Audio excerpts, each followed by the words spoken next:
أما بعد فإن أصدق الحديث كتاب الله وخير الهدي هدي محمد صلى الله عليه وسلم وشر الأمور محدثاتها وكل بدعة ضلالة وكل ضلالة في النار. Mari kita doa bareng-bareng. Allahumma inni a'udzu bika an adhilla aw dhalla aw azilla aw zalla aw adlima aw udlama aw ajhala ay yujhala alayya. Sallallahu ala Nabi Muhammad walhamdulillahi rabbil alamin. Dibaca ulang dari mulai 17 sampai dengan 19 surat Al-Maidah. Ini nanti kita bicara Isra aja, Isra Mi'raj. Coba baca aja ayat.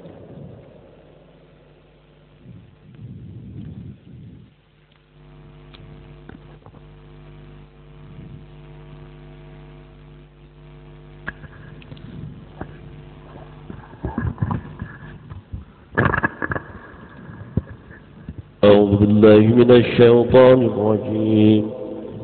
بسم الله الرحمن الرحيم. لقد قالوا إن الله هو المسيح ابن مريم قل فمن يملك من الله شيئا شيئا إن أراد أن يهلك المسيح ابن مريم وأمه ومن في الأرض جميعا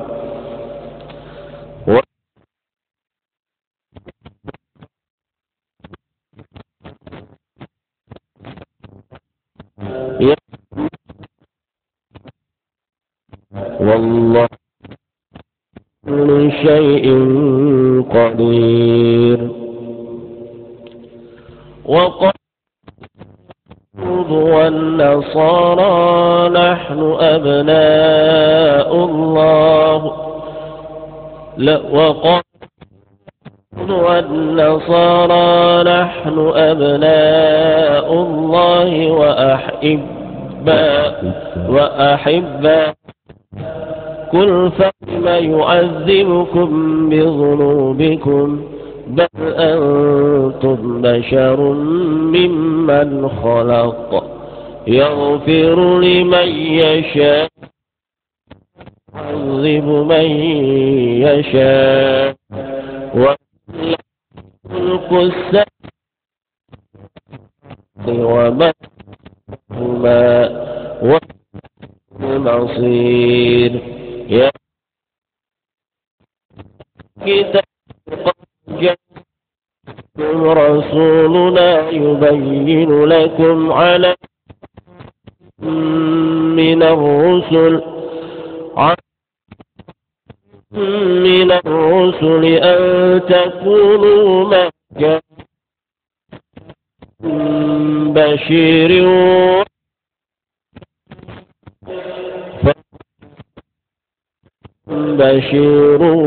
ونذير والله كل شيء قدير.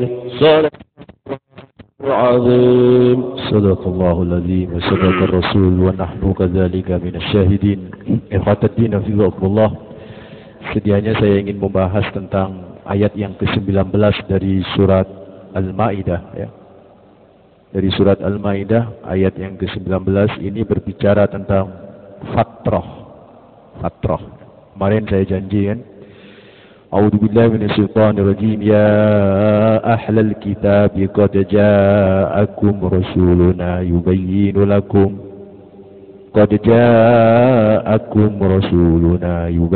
lakum ala fatratin minar rusul. Ada kata-kata ala fatratin minar rusul an taqulu ma ja'ana min bashirin wala nadhir faqad ja'akum bashirun wa nadhir wallahu ala kulli syai'in qadir. Saudaraku ikhwatuddin hafizakumullah, Saya ingin berbicara tentang fatrah tapi tidak malam ini.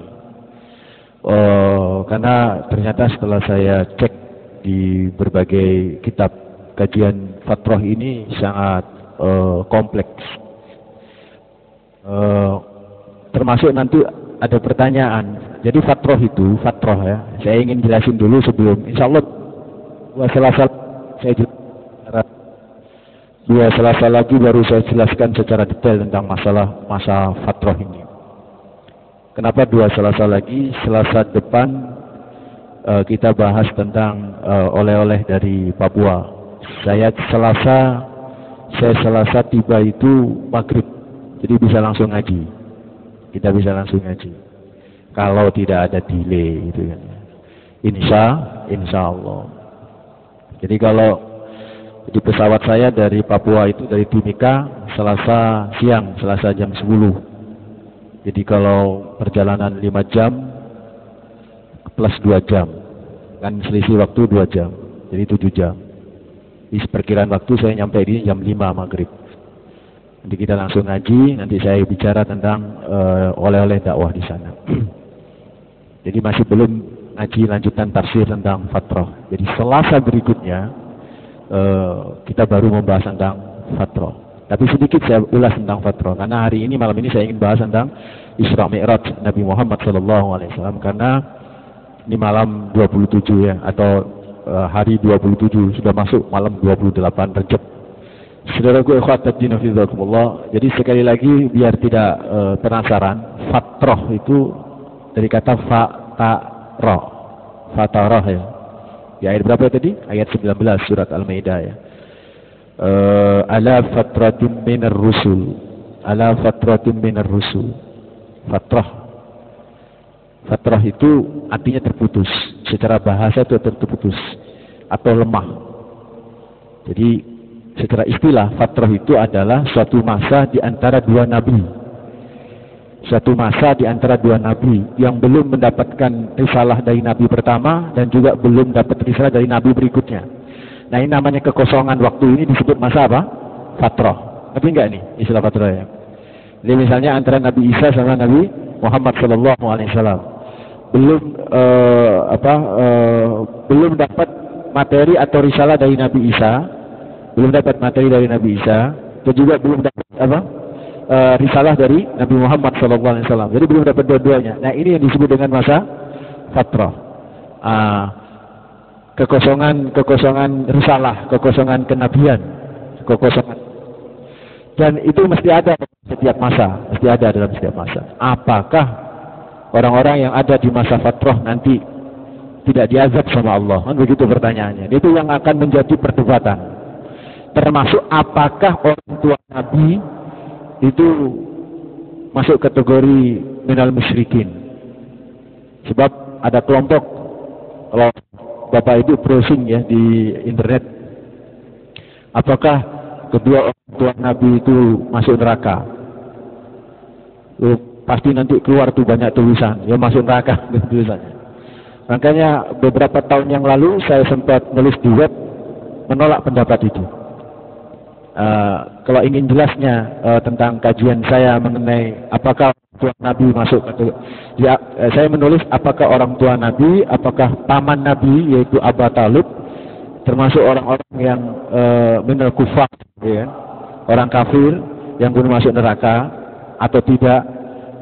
Bisa berkunjung ke web kita, www.darstripalkayis.com. Klik di situ tulisan tentang apakah orang tua Nabi itu syirik. Nah, di situ nanti akan keluar tulisan ada sekitar 10 halaman itu. Itu saya ingin menolak memang pendapat mereka dan saya jelaskan secara logika dan secara nas-nas. Nah, insya Allah nanti 2 Selasa yang akan datang akan saya bahas itu tentang apakah benar orang tua Nabi itu tidak masuk masa fatrah. Kalau tidak masuk masa fatrah, beliau termasuk yang diazab, mereka yang diazab. Memang ada hadis, Nabi itu sempat menangis di pusaran ibundanya. Tapi kemudian ketika nangis itu minta kepada Allah supaya diampuni, ditolak itu. Itu ada hadis dan itu hadisnya sahih. Nah, inilah yang nanti akan menjadi perdebatan yang akan kita kaji itu nanti 2 Selasa ya. Nanti setelah saya datang dari Papua, insya Allah. Nah, hari ini, malam ini saya ingin membahas, saya pernah janji di di WhatsApp ya, tentang perdebatan tanggal 20 itu apa benar itu merupakan kejadian Isra Mi'raj Nabi Muhammad sallallahu alaihi wasallam. Ikhwataddin hafizakumullah, saya menukil ini mic-nya.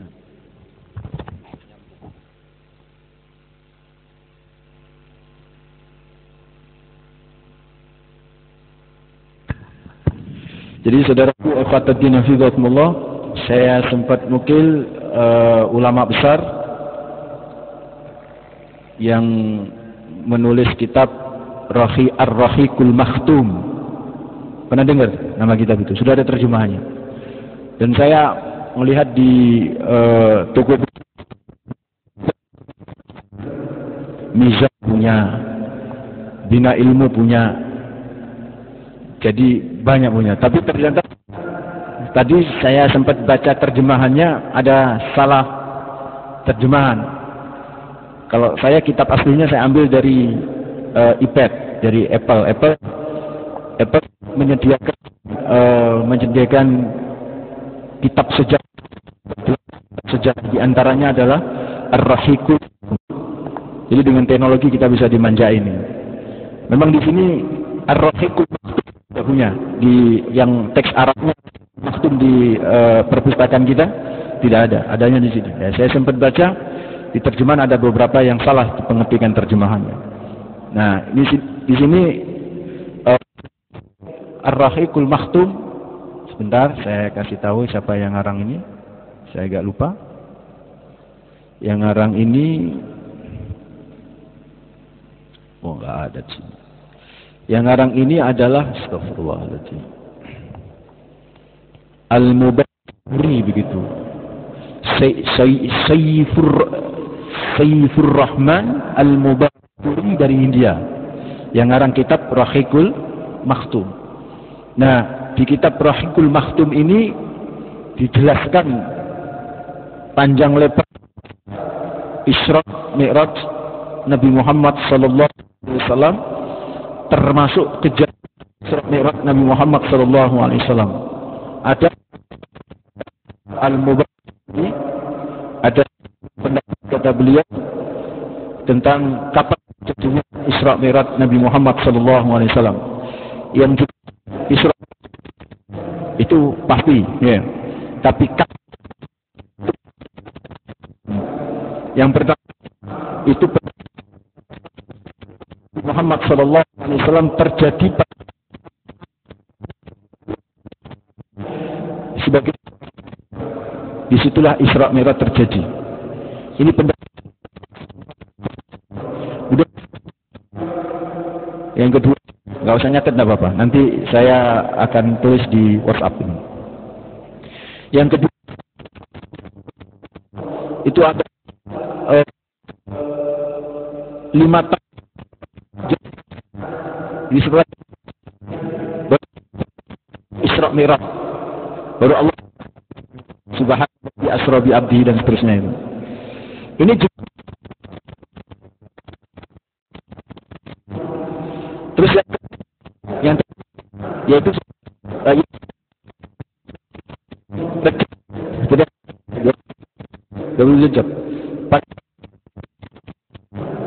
terus yang ketiga itu 16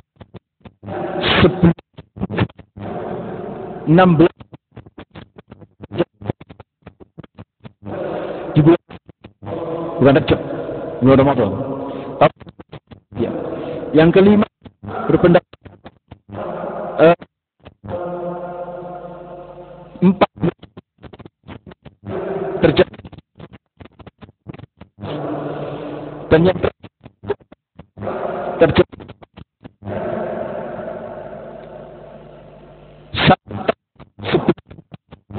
yaitu pada bulan. Nah, beda. Ada Ramadan, ada Muharram, ada Rabiul Awwal, ada Rajab. Terus gimana? Di sini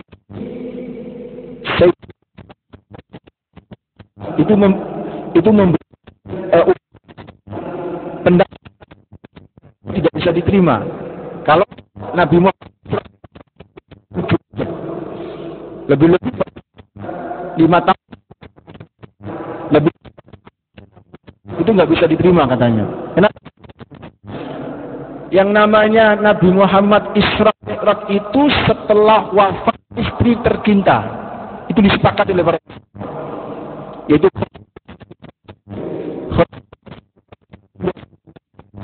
itu 10 kenabian bulan. Nah,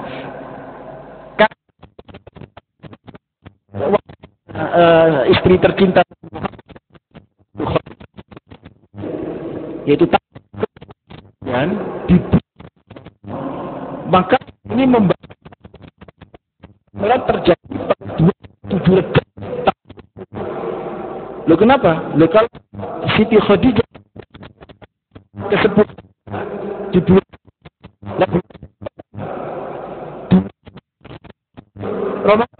Rejab, Sya'ban, Ramadan. Nah kan semua ulama sepakat Isra Mi'raj terjadi setelah Khadijah. Ini Rejab ini nggak mungkin, katanya begitu. Ini logika yang dibangun oleh Sayyidul Rahman Al-Mubarak dalam kitabnya Ar-Rahiqul Makhtum. Nah karena itu terus kapan Pak Ustaz? Soal kapan perlu dibahas. Yang jelas Isra terjadi yang kenabian di sebelum hijrah. Kan sama kan tadi 6 pendapat semua sama sebelum hijrah. Tapi kapan tahun ke-10, tahun ke-12, ke-13 yang jadi berbeda ya kan? Ya wes. Kesimpulannya Isra Mi'raj terjadi 1. Kapan? Ya wes akhir-akhir kenabian beliau ada di Mekah sebelum hijrah. Tepatnya wallahu a'lam bishawab. Cuman yang itu Muhammad sallallahu alaihi wasallam Isra Mi'raj tanggal 27 Rejab tahun ke-10. Wallahu a'lam saudara. Itu pertama yang ingin sampaikan tentang Isra Mi'raj Nabi Muhammad sallallahu alaihi wasallam. Yang kedua sampaikan tentang Isra Mi'raj. Isra Mi'raj ini sebenarnya itu sebagai sebuah fungsi untuk menguatkan iman orang-orang yang beriman. Iman orang-orang yang beriman, iman orang-orang Islam. Dengan Isra Mi'raj itu tambah kuat imannya. Sebenarnya begitu. Kok bisa Pak Ustaz? Iya, Isra Mi'raj ini mukjizat, Mas. Yang namanya mukjizat itu diimanin apa diakalin? Kok diakalin ya? Gak enak rasanya diakali. Kenal? Yang namanya mukjizat ini diimani. Diimani. Nggak bisa Pak dinalar. Ya apa nalar? Pada waktu Nabi Muhammad tiba-tiba ini mukjizat ya, bicara mukjizat ya. Pada waktu Nabi kita Nabi Muhammad SAW itu lagi duduk-duduk dengan sahabat-sahabatnya, tiba-tiba datang segerombolan orang yang itu belum masuk Islam. Tanya, aina Muhammad? Mana Muhammad? Siapa yang bernama Muhammad? Saya, kata Nabi. Oh kamu yang ngaku-ngaku Nabi. Saya nggak ngaku Nabi, saya memang Nabi, kata Nabi. Apa bukti? Kamu mau minta bukti apa? Kata Nabi. Kamu mau minta bukti apa? Karena itu malam hari dia noleh ke langit tuh. Tuh ada bulan purnama. Bisa kau belah bulan itu. Kalau bisa kau belah, maka saya akan masuk Islam. Nabi sudah paling kamu nggak mau nanti setelah saya belah. Tidak, saya kalau kau bisa belah itu jangan masuk Islam. Maka Nabi berdoa. Terus Nabi itu seolah ngambil bulan itu. Bulan itu diambil, digeser separuh ada di mana? Di sebelah kanan, separuh lagi di sebelah kiri itu. Jadi saudaraku ikhwatuddin terbelah banget. Terus disambung lagi sama Nabi. Dengan itu orang-orang itu ngomong gini, ada sihir. Iki sihir ini ilusi, nggak percaya. Ya udah dibiarin sama Nabi. Beberapa bulan kemudian atau beberapa waktu kemudian masuk Islam. Ketika itu ditanya, kenapa masuk Islam?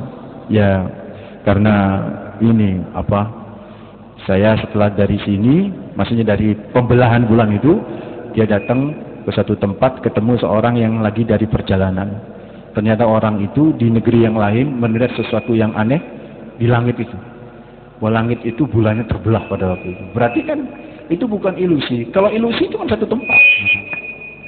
Kalau ilusi kan satu tempat. Ini bukan ilusi. Jadi sesuatu yang benar itu, sesuatu yang benar. Karena itu terjadi di mana-mana. Jadi kan bulan itu satu, Bu, ya. Nek bulan itu terbelah. Sak dunia kabeh bulan itu terbelah. Nggak bisa dinalak. Itu mukjizat Nabi itu begitu. Nabi itu berbekal. Terus ditanya sama Nabi, Abu Hurairah, kamu punya perbekalan? Ada ya Rasulullah. Satu kotak kurma. Ya sini, mana kotaknya? Diambil kotak itu. Nabi itu buka kotak sedikit, dikerap 5 jari itu masuk. Terus langsung ngambil satu genggam kurma, dikasihkan kepada prajurit yang lainnya. Ngambil lagi, dikasihkan perintah berikutnya. Ngambil lagi, kasih prajurit. Terus itu nggak habis-habis di kota itu, ada kecil kota itu. Terus begitu. Cukup semua. Terus kota itu dikembalikan kepada Abu Hurairah. Kan miliknya Abu Hurairah. Kata Abu Hurairah, kata Rasulullah kepada beliau, Abu Hurairah, ini kamu ambil, nanti kalau kamu butuh sesuatu, mau makan atau mau apa, ambil saja secukupnya. Ambil saja secukupnya. Kalau tetanggamu butuh juga cukupnya secukupnya.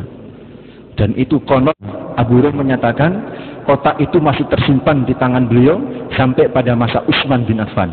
Baru kotak itu hilang itu ketika huru-hara di masa Utsman bin Affan ketika terbunuh itu. Itu kotak itu hilang. Bayangkan kalau kotak itu ada di sini. Wah, luar biasa itu, saudara. Dan itu para sahabat. Kok bisa ini enggak? Para sahabat itu. Ketika Nabi Muhammad tiba-tiba dibisikkan oleh seorang sahabat, Nabi, saya ada 1 ekor cempe, Nabi. Oh ya, tapi cukup untuk Nabi saja. Oh ya, sudah. Langsung Nabi ngasih pengumuman, sini semua siapa mau makan cempe sini. Yang datang itu 80 orang. 80 orang. Loh, nek cempe ya ukuran orang Arab, wong situ, Mas. Wong situ wong loro. Ini kita makan di Rusaifah ya, di pesantrennya guru kita di Mekah itu. Itu talaman begini kan. Talaman itu saya awal-awal kaget itu. Lah wong jenenge lauknya itu kan nasi bukhori atau nasi mandi. Istilahnya nasi ada nasi apa? Bihani, ada nasi mandi, ada nasi bukhori, ini kan. Ada nasi tomat. Kita insya Allah nasi tomat. Insya Allah nasi tomat. Ada ahlinya di sini. Nasi tomat. Belum pernah ngerasain yang lain ya nasi tomat. Insya Allah nanti Ramadan nasi tomat. Nah, itu masya Allah lauknya ya. Ini satu talam ini. Pakai talam begitu. Itu lauknya itu kambing itu satu geger kambing. Gak diiris, tapi empuknya luar biasa, saudara. Cek gitu. Kalau satu paha, satu sampil. Ada kepala itu dan kepala itu jadi belahin set begitu. Seperti itu, masya Allah. Saya itu bilang begini dalam hati saya. Kebetulan saya sendirian, terus bersama dengan orang Arab itu cuma ada 2 orang Arab itu. 2 lebih gede-gede ya wong ini. Saya sendirian kecil gitu kan. Ya Allah, iki entek apa ora ini. Tapi masya Allah, habis itu. Orang Arab itu, kotak. Yang namanya satu punggung, gegernya kambing itu habis itu. Memang orang Arab itu begitu ya, kuat mangan.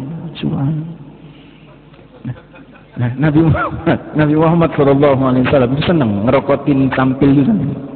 Makanya 1 cempe itu cukup sebenarnya untuk Rasulullah dan beberapa orang. Tapi Nabi kan nggak mau makan sendirian. Nabi langsung umumkan ke banyak orang. Siapa yang mau makannya? Ada saudara kita mau nyembelih cempe. Yang datang 80 orang. Tuh, ya sahabat itu ya nggak cuman bingung, awalnya bingung. Setelah Nabi bilang, sudah kamu tenang akhirnya sahabat. Kamu sediain tempat saja.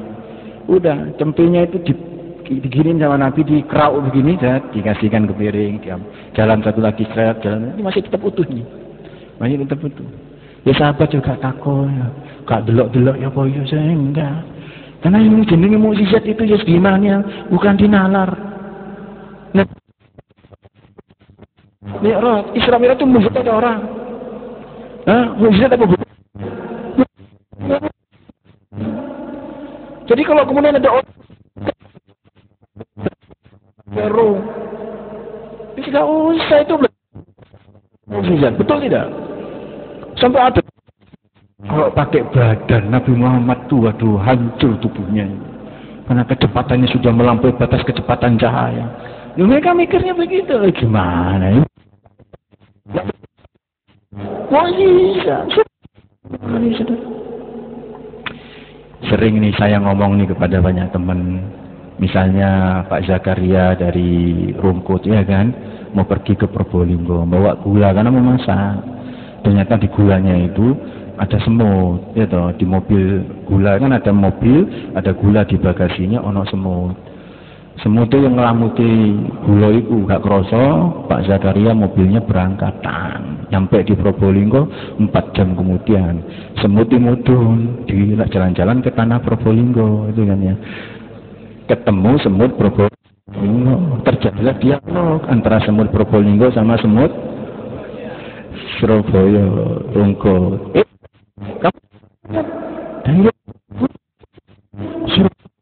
Kapan kamu nyampe dari Surabaya? Ya 4 jam yang lalu. Pasti Pak Bu, semut Probolinggo alngelu. Itu ojo ngawur awakmu iku. Jangan jadi jebak. Itu kan mestinya mencela kan. Kamu mikir toh, enggak bisa kok. Enggak bisa. Kenapa semut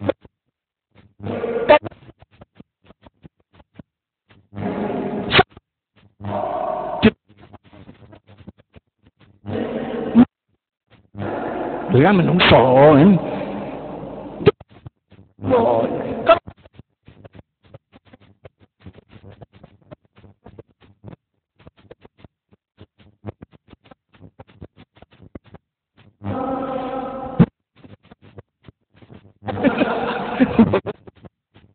Allah.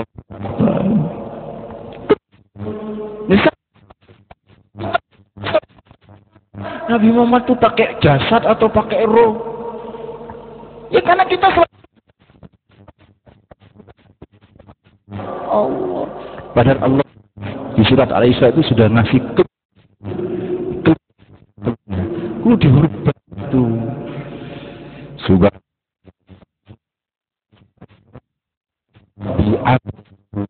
Lailat Bil Arab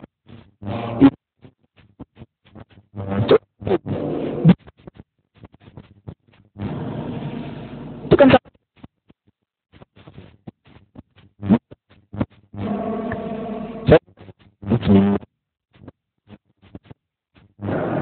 dengan nama Allah. Jadi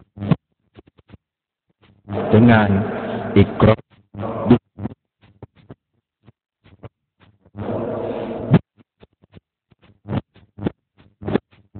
tapi coba cek di terjemahan Subhan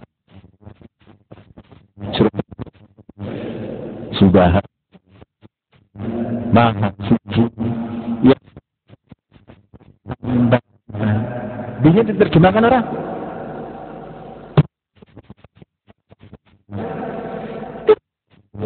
tidak diterjemahkan. Maha Suci yang telah memberangkatkan hambanya.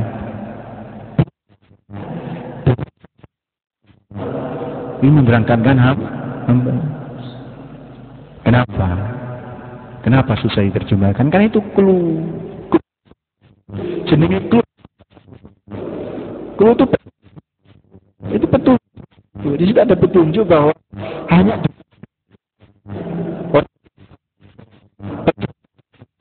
pakai dimensi ilahiyah. Karena itu bareng Allah. Nabi bareng siapa? Kekuatan Allah. Ini semut melakukan 4 tahun sekitar baru nyampe di semut itu ke Probolinggo. Ya enggak? Itu kalau kita pakai dimensi semut atau dimensi manusia, itu mungkin nggak bisa yang namanya Nabi. Nabi Muhammad perjalanannya jauh loh, jauh. Itu Nabi Muhammad itu PP 3 jam itu. Perkiraan saya 3 jam, perkiraan saya. Karena Nabi itu tengah lama-lama sebelum, kalau tengah